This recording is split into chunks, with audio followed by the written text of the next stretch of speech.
Okay, welcome to next episode of The Real Deal, and joining us on the Gold Coast in person, Philip Stockwell Harris. That's good. You've done your research, Dane, if you knew my middle name was Stockwell. Where's that come from? My grandfather's name. It's quite a regal name. Sounds very... That was his first name? His first name was Stockwell, yeah. Stocky? Yeah, Wow. that's it. Well, my parents, my nickname used to be Stocky, actually. So did not think we were going to kick the podcast off on my Stocky. middle name. Don't hear Stockwell too often now. No, you don't hear Stockwell at all.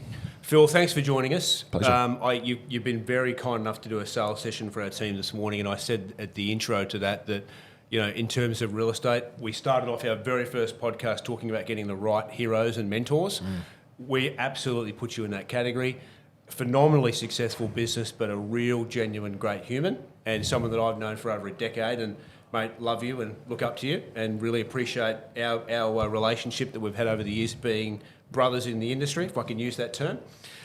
So, mate, tell us where it all began for you. Let's talk about the real estate journey. How did you get in? How did it start?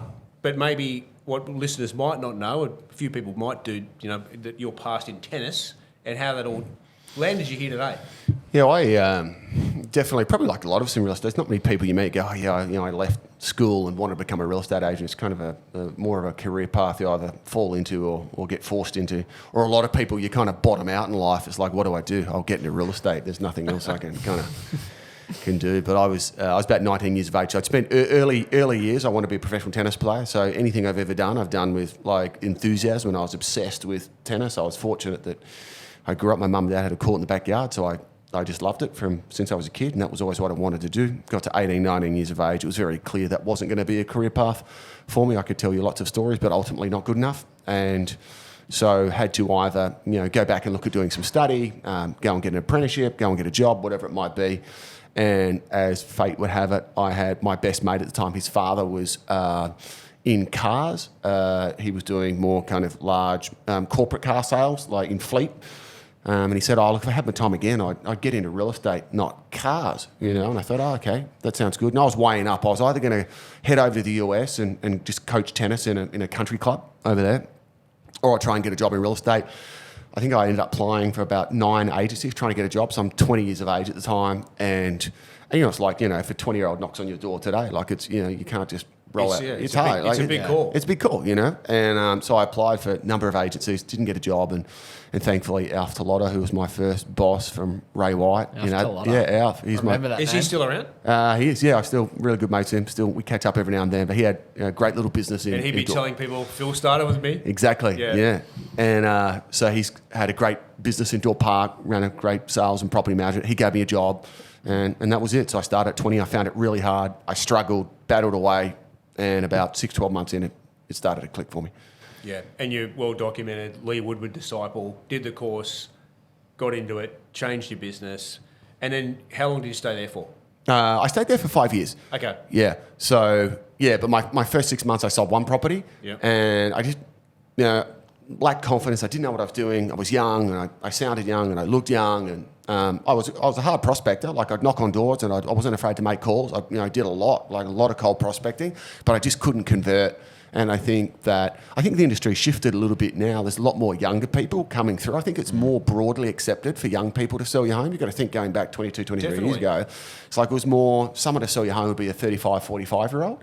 And so I had to navigate that. So I did 5 years there and then moved on to an independent agency after that. And I'm guessing that was the obsessed part of your career where you just all in on real estate. It started to click for you and you were just that young 20-year-old all in. Yeah, no, and I got some skills, and that was like, I think I learned. I still talk to my team about it today. I think that, for salespeople, it's about skills and volume. So you can make lots of calls and doing or whatever, if you're doing the volume, you can still not succeed because if you haven't got the skills, you're just banging your head up against a brick wall, just by pulling. And I was proof of that I pulled lots of appraisals and did lots of prospecting, but I couldn't convert because I didn't have skills. But the magic happens when you convert volume plus skills. But other agents reverse that now. Some people have got a really high skill level and they're very minimal on outbound activity, but because I've got great brands, because I've got great skills, they convert. But when you're starting out, there's an element of volume that needs to be done, but you've got to get that skill base pretty quick. And then in about a 6-month period, I got that right, and my my results changed rapidly.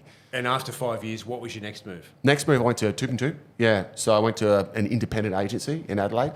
And the thought process behind that, for whatever reason, when I first started in real estate, I had a vision was, I want to own my own business one day, and I wanted to sell in the eastern suburbs of Adelaide, and I didn't grow up in the eastern suburbs. So was that a market change as well as a company change? Massive market change. So I was selling kind of southern suburbs Adelaide, and when I first started, my average sale price was probably 250 grand or something like that. Like I was selling St Mary's, Clovelly Park, and these kind of city fringe.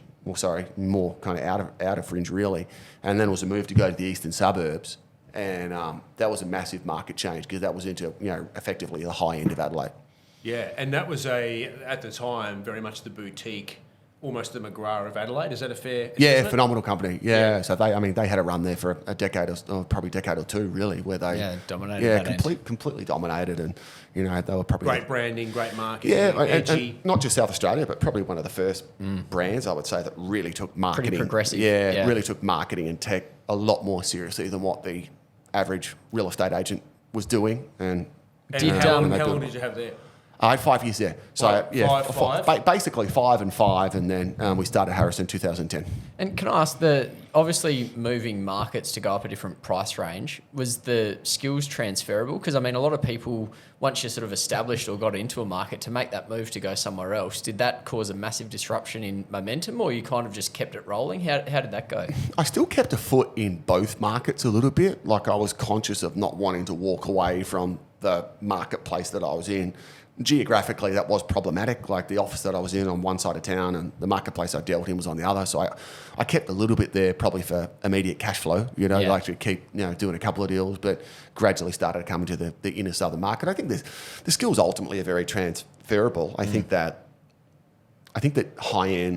selling high-end property, I think it's more about confidence. It's more about who you are.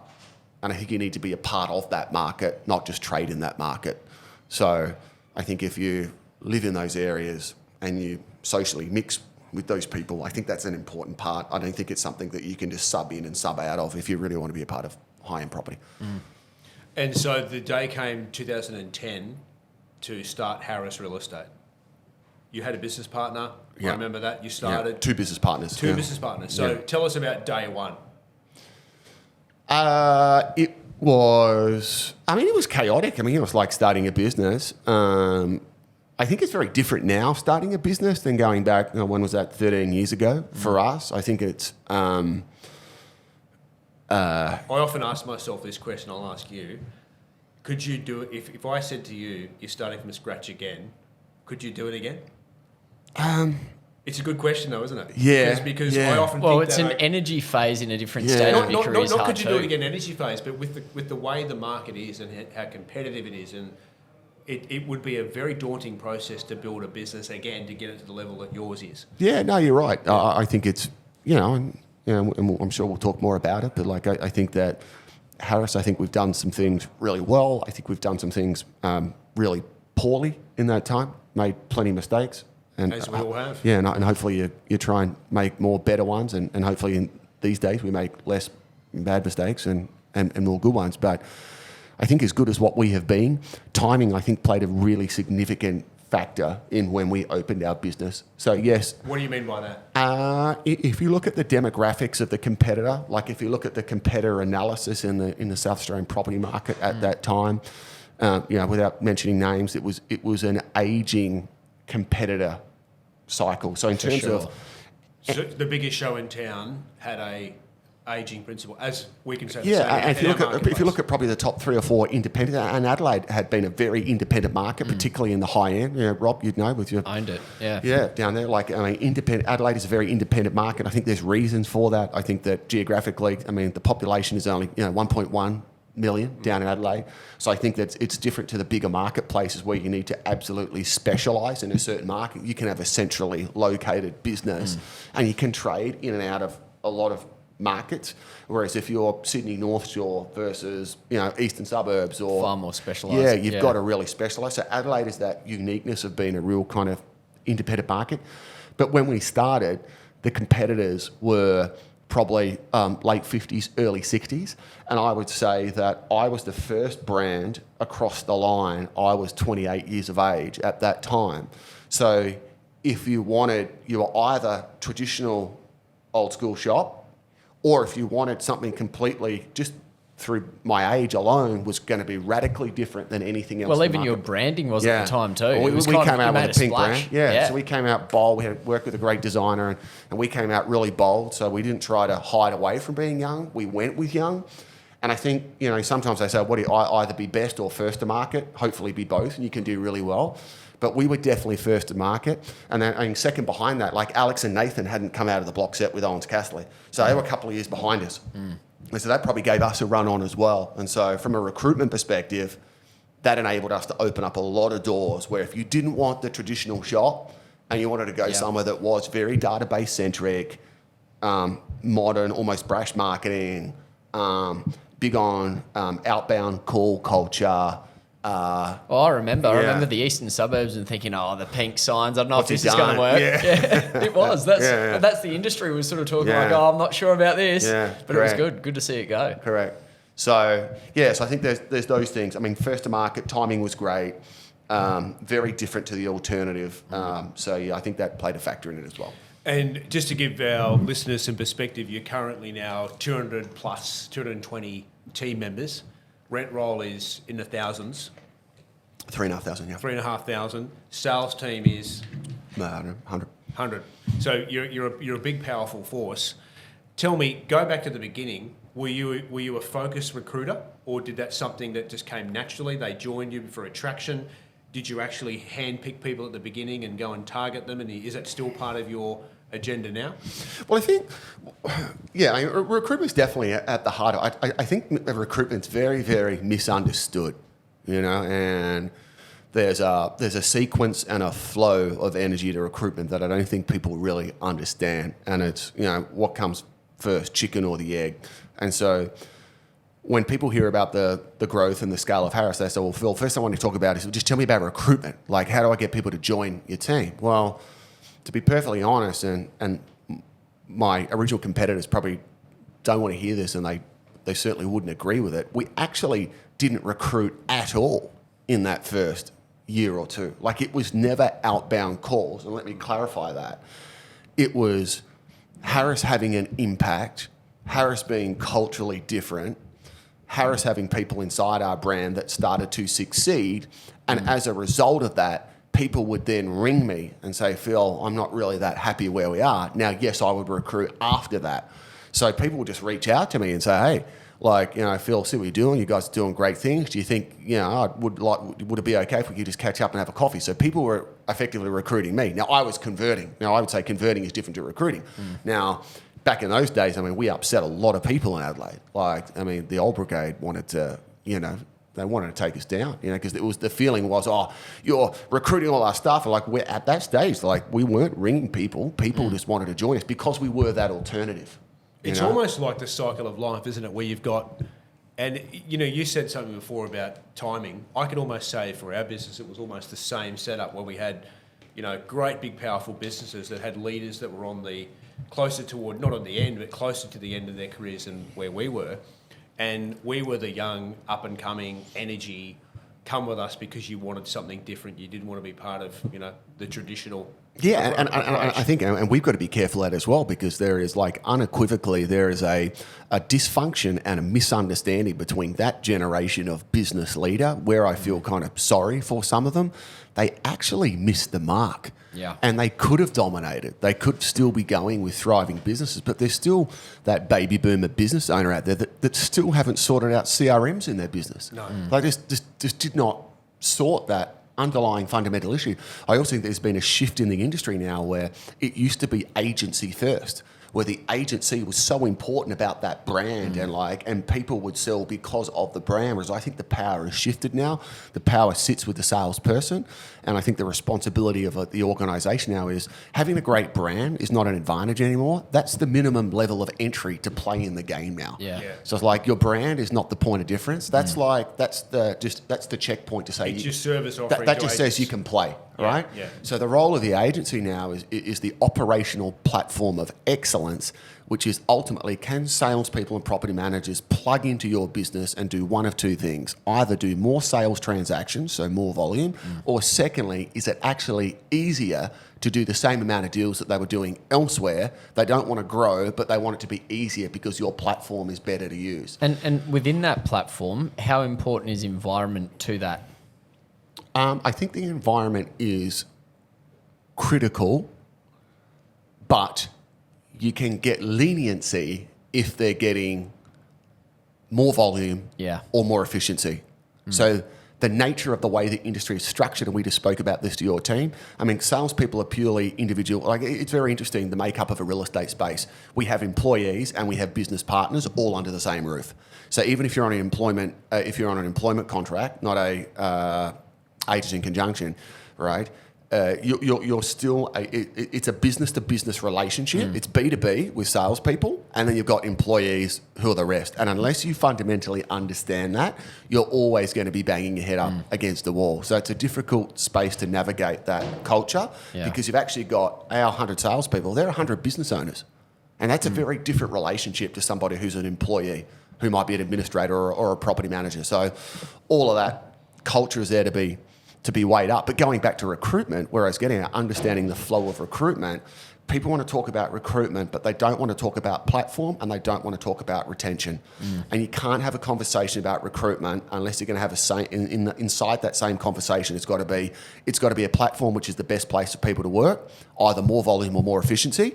And secondly, people don't want to leave because of that platform. And now, once you've built that, now we can talk about recruitment. So yeah, we do recruit now more so than we probably ever have before because we've got that focus in place. The other pieces, right? Correct. Yeah. And I think now, as you say, even to play, you actually have to have both of those right. If you're not doing both of those right, you're not in the game. Because you see people with great platforms expecting people to come to them, and that works to an extent, but you've still got to go out. I mean, if I look around our 100 agents and I say, well, how many of them actually called me? You can count them on one hand. Yeah, I found as well, and it's credit that the industry has just moved so far in the last 13 years. Like, you're naive to think that there's not other good places to work than Harcourt's Coastal or Harris Real Estate. Absolutely. Like, there are other good offerings. I think even when we first commenced, like doing birthdays and celebrations and nurture and value and marketing, and there's no doubt that, like, you can have a point of difference, as you say, in timing early on, but it's not that, it does not take that long for the marketplace to actually. And I think if you look at conditions and value of an agent, what they're getting in good agencies now versus 10 years ago, it's light and day. Can I just say, I mean, step up. because I've seen both of your businesses, like from an outside, and worked with a lot of probably lower performing businesses over the years in terms of just haven't been able to grow. We didn't talk about it before, but one observation that I've found that you guys obviously, I don't know whether you spoke about it in the early days or it was just a belief and a mindset, but around that human, not just people that are in the business aren't just agents. They're not just like, you actually have a care around the whole well-being of that person. So I think that's an interesting, observation that I've made. Probably when you look at the two businesses, that really has aligned and hence grown. But I think that's more of a reflection on who Phil is and who I am as people. Possibly. And I think you see some people try and fake that in the marketplace where they try and fabricate caring but it just it's hard. Like if you've got to wake up every day and say, look, today I'm going to try to be a good guy. Today I'm going to try to kind of serve and grow people. Yeah. Like, I mean, it's not going to be sustainable. Like, it is a lifestyle. I don't think I wake up and try to do that. But I try to live as the hunter, but I definitely feel hunted now. Yeah. Like the way where Harris has progressed. I always find it amazing how when you've got 8 people and you're recruiting against a big business, it's too big. And then when you're a big business, you're like, they're too small. And I always say to people, I think I mentioned it in the first episode, like, a business is big normally because it's got a successful model. And especially if they're retained, if a business is small, they're either new or their model's not working. They're churning people and they're not retaining and growing. But what is interesting is we've kind of, you had a year head start on us. We started in 2011.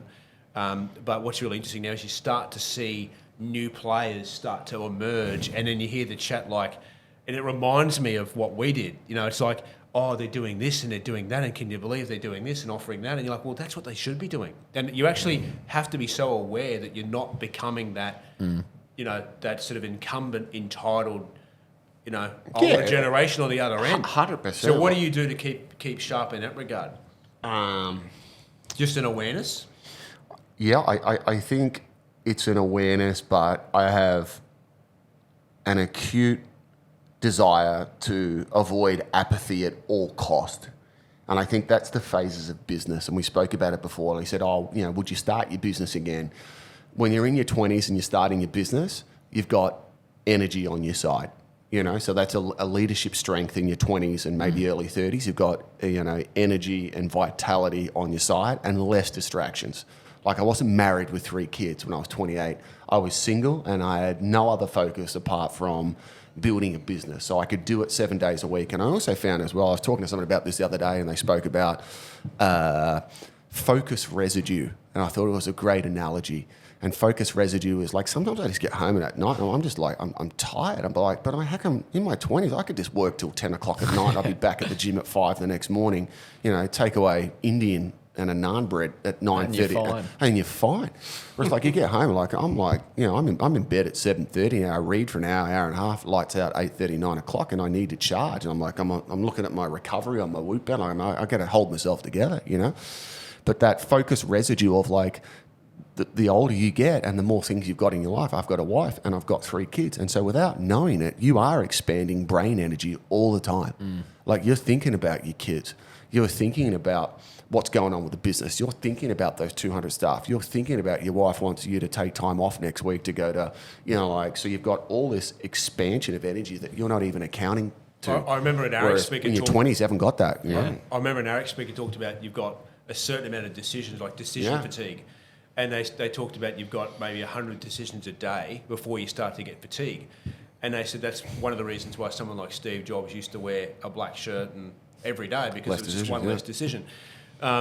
So the people, we've done a bit of research internally, and some of your people would describe you as very disciplined. Would you agree with that? Are you a disciplined person? I'd like to think that I am. Yeah, not as disciplined as I'd like, but yeah. What does that mean? What does that mean to you? What is the word discipline in your life and how you apply it? I think discipline in my life is, first and foremost, agreeing on standards in your life that you want to uphold. And that's not exclusively to real estate. I think you want to get real clarity over who you are as a person and what you represent. And I'm no different than anybody. I'm probably learning to try and be more kind to myself in those gaps where I don't stack up to what I had set out to achieve. So I think discipline is the ability to operate more so based on function, less so based on emotion. So there are lots of using real estate as the analogy, there's lots of salespeople that can be a great agent and can make great calls when they feel good, So like if I got my 8 hours, these young kids, like I got my 8 hours sleep and my Whoop and I had my protein shake and I got my PT in and then I did my breath work and now I can make my calls. Whereas discipline is the ability to still function and get the job done when everything hasn't gone according to plan. You still execute irrespective of environment. Yeah, that's gold, isn't it? And I mean, that's what, people mention Phil Harris, that's one of the pillars of your character is discipline. Does that come right back to the tennis days, the athlete days? Yeah, I think that, reality is, and I wasn't good enough and I didn't get there, but, I was competing in a sport where there are only 100 job vacancies in the world for that profession. And so, like, if you're not going to be disciplined, it's brutal. It's savage. It's savage. Not making it has driven you now, or am I reading into that? No, 100%. In my early years, I would say that I was very fear-driven, and I think that kind of brought about the obsession work ethic.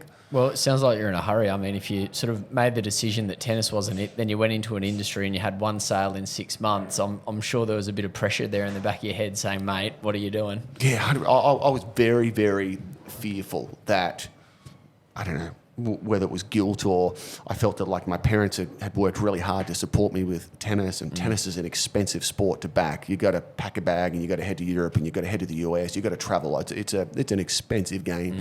And I thought they'd back me so hard that didn't work out. And I was like, I've got this one shot now at real estate. I blew tennis. I don't want to stuff this up. I was like, I'm going to do whatever it takes to make this work. So I worked relentlessly. I remember being sick before, listing appointments being so sick, I'd throw up and I didn't care. I'm getting in there. I got to list this property. I can't afford to blow this. And I was also scared. I just didn't want to be a tennis coach. One thing I've noticed about you, Love it. and it's interesting because you would think someone at the apex of the industry would have an ego, and we've all got an ego. Yeah. But I find you don't have the traditional ego that other people do. If something isn't up to scratch in your life or business, you own it immediately. You don't try and smother it, and you don't try and say, "Oh yeah, but." Like even the way you praised your competitor before that you used to work for, that's a refreshing approach. Is that something that you work on, or it just comes naturally? You're just brutally honest with yourself.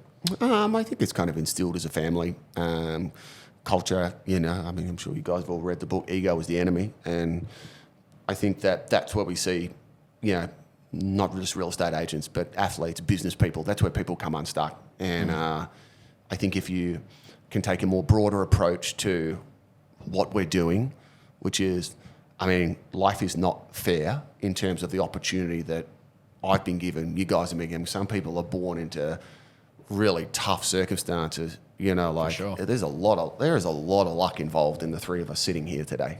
You know, before you get carried away with how good you are and how good a leader you are and how good an auctioneer you are. Yeah, you got to work hard. Yes, you got to put effort in, but there is a lot of luck that brings the three of us to the table here today. We're in this country for a start. 100%. And so if you can, I think for my own space, I feel that if I can tap into, rather than being egotistical, if I can rather tap into being grateful for what I've got, and if my focus can be more about building others, then that somehow results in more success for me. Not that I'm selfishly trying to drive it from that, but that just seems to be the formula. The more people you help, the more success comes. And I think people wrestle with that, particularly salespeople, in terms of me. What have you learned about success, Phil? Because I'm guessing there's been moments where if I get to 10 agents, I'll be happy. If I get to, 10 million, 20 million, whatever it is in GCI, if I get to 50 agents or 2,000 managements, have you sort of found that this whole I'll be happy when is a myth? Like obviously from your perspective, you've got a goal and a vision, but have you found that in your career where success is actually, when you're young, it's when I get to this level, then I'll be happy? Yeah, there was definitely an element of that, and I think that, and I'm a lot more further advanced in that journey now than what I was, but I still think that there is work to be done. I've definitely seen it in, and you would see it as well, in the behaviour of maybe that baby boomer generation of business owner. It's very easy to see when people's identities are tied up in what they do. And so I've really thought a lot more heavily about, I don't want my identity, Phil Harris, should be very separate to Harris Real Estate. Am I there? Like, it's easy to say, look, I'm just going to feel the same about myself. My own self-worth is not going to be based upon my success. But we can see people when their businesses, when you get to that age and the business scales, you can see people who are just really lost. Like the ex-AFL superstar, the ex-business owner, where their identity is tied up in what they do, not with who they are. And I think that's a dangerous space to be in. I'm also realistic that almost I feel like I've got unfinished business. Like I want to keep growing. I want to keep helping and serving people. But I want to be mindful of the fact that I think there comes a day for all of we're only all here for a speck of time on planet Earth. That when my time is done, I need to be gracious enough to go, you know what, there's new people, there's younger people who have taken over the space, and now is my time to graciously step away and say it's time for other people to do it bigger and better than what I have done. I'm hoping that's not yet, but I don't want my identity to be tied up that my life becomes a rack and ruin if Harris is not as successful. You mentioned something downstairs which was really, I thought it was really deep. It's not the journey, the destination, but it's about more finding out who you are. Can you explain that more? You've been to LA recently. Oh, you asked me that kind of one. You put me on the spot, Phil. What was something profound? Yeah, you did well, mate. You did very well. I knew there would be, see, because I know you're a loner. Yeah, well, there's a guy who spoke about that. It's really interesting when you start thinking about people's, global views or universal views. And I gave the example saying that, you speak to a business owner, all salespeople are selfish, and you look at their business and guess what? They've only got 1 or 2 salespeople and they are selfish. Or, all men are pigs, and kind of whatever it might be, So the saying was, you won't find what you're looking for. People find more of who you are. So, and that's really, it's so true. Because when you think of, we're talking real estate as the context here today, it's like people who struggle, there's no good people out there. Is that really the case? Well, you got 200 of them and I got 200 of them. There must be good people out there. So is it there are no people out there, or is that just a global belief that you're actually finding more of you? That people are only selfish. Well, that's because you're selfish. You're projecting the way you are onto everybody else, Yeah. So I think, and that's my kind of challenge, that kind of rocked my world going back a week or two ago to go, hang on, if I'm feeling certain ways, maybe the issues I've got in my life are a reflection of my own deficiency. So it's an attraction thing. Yeah. Yeah. I remember a speaker, I think it was Jim Rohn, said, if you wanted to be trusted, you must be trustworthy. And that really hit me because people want to be trusted, but they're not actually coming from pure intent and they're wondering why they're not trusted. Yeah.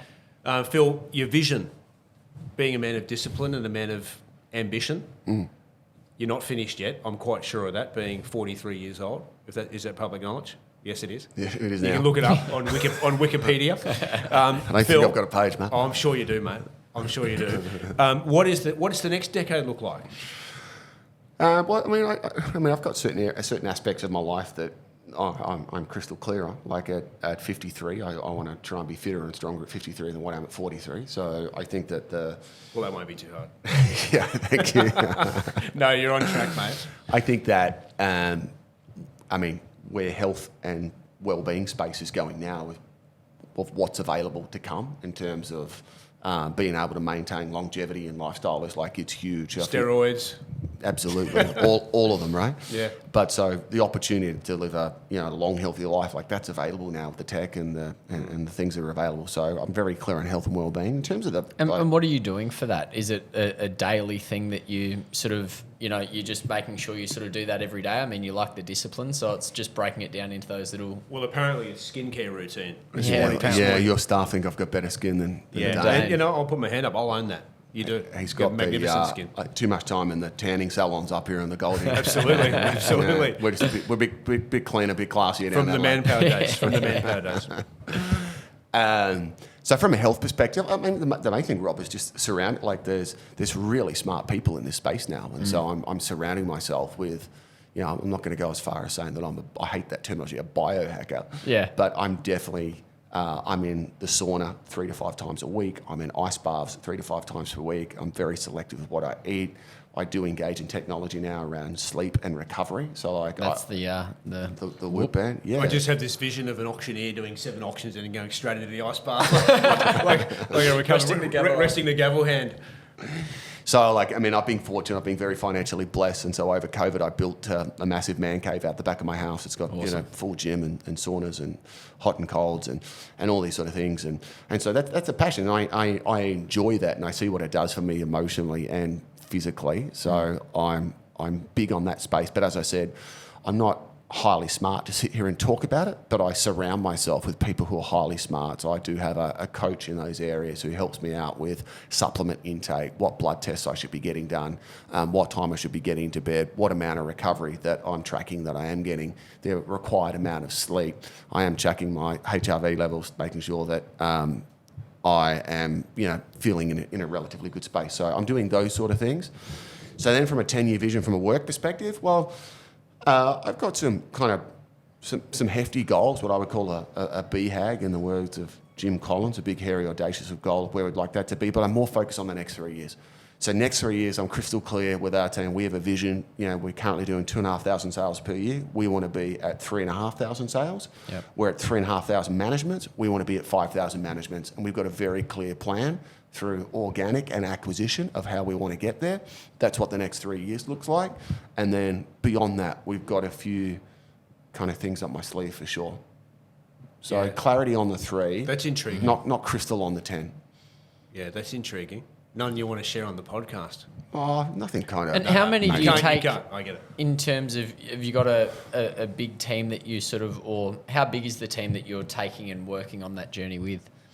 Really our exec team. So we have on that exec team is our general manager who sits over all of Harris Real Estate, head of property management, head of marketing, head of sales, HR, Yep. plus myself. So there's 6 that sit on that exec team, and we work with an external business coach.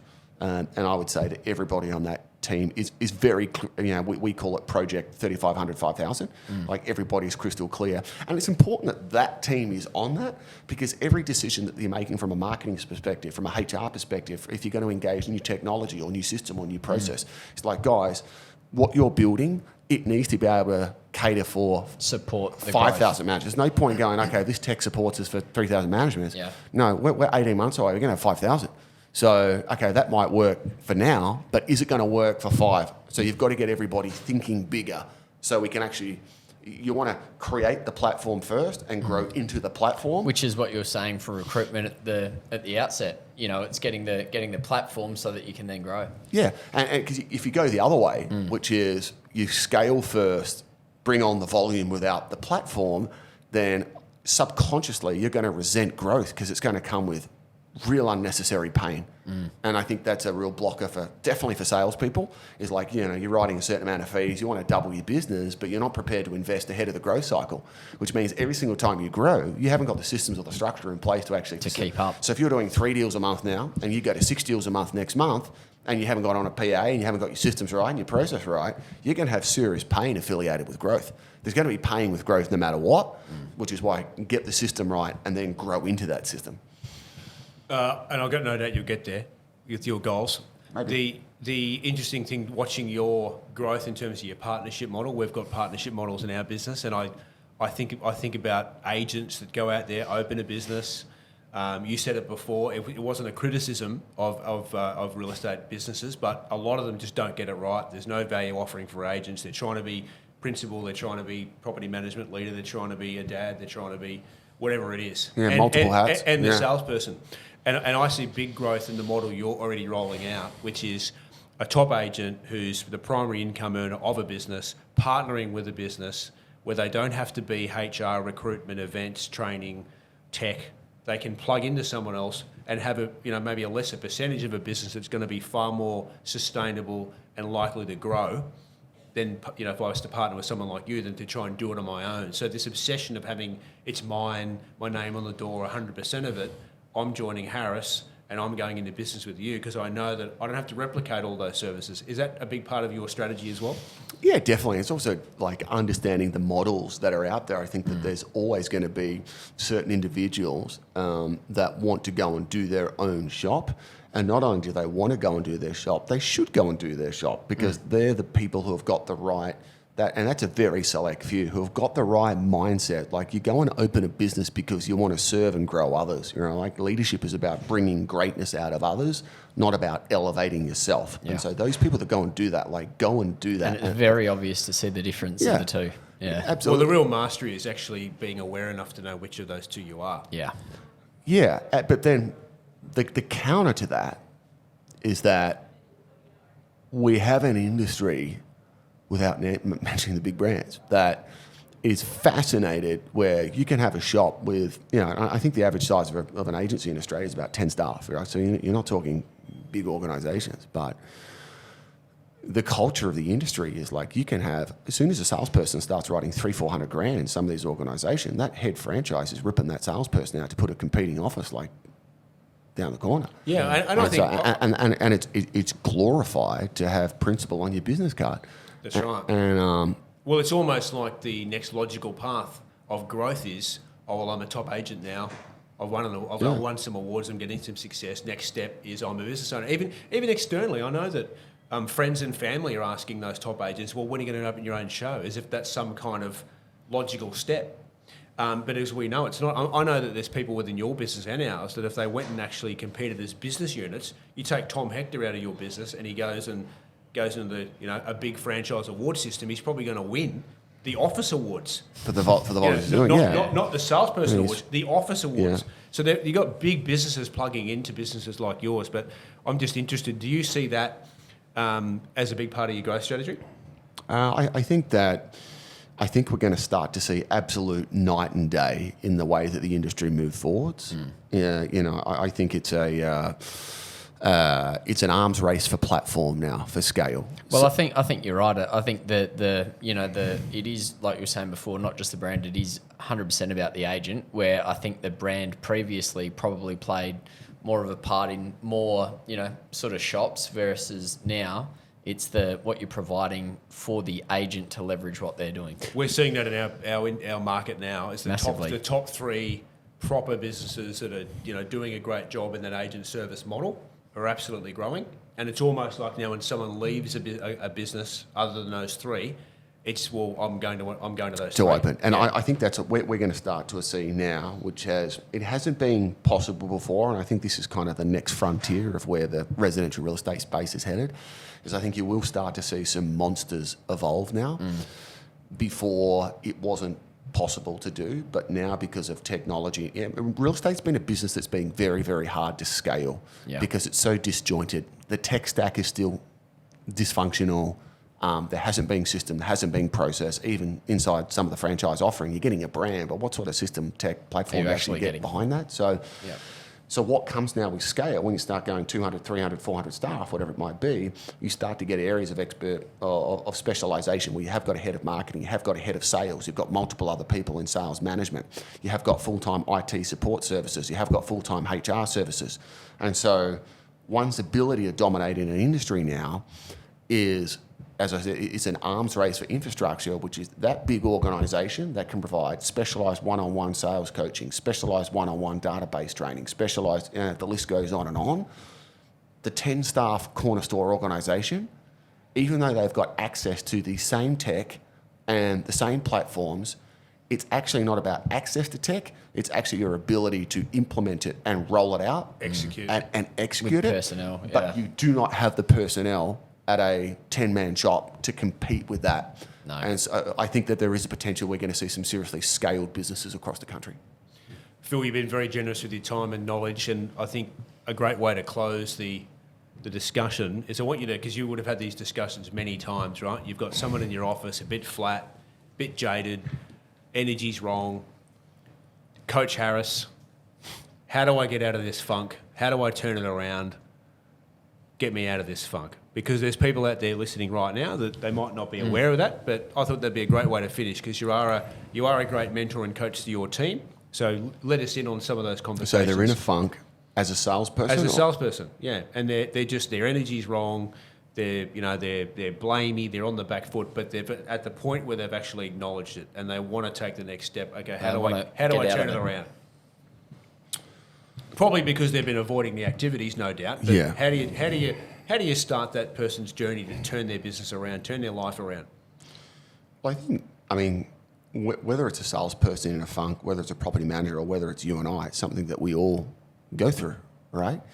But the reality is, even if you're in a funk, everybody is, far closer to being out of that funk than what they probably actually realise, and which is why it's so critically important that everybody has a real key group of core people in your corner that can actually help and assist you to come out of that funk. But if I sat down with one of your guys today and said, Phil, can you just go and have a half-hour conversation with this person, where I'd be starting with, I would be, first and foremost, let's just actually unpack what's actually happened. And if a salesperson's in a funk today, it's less about what they did today and it's what they didn't do going back 6 months ago. That's the reality of the conversation.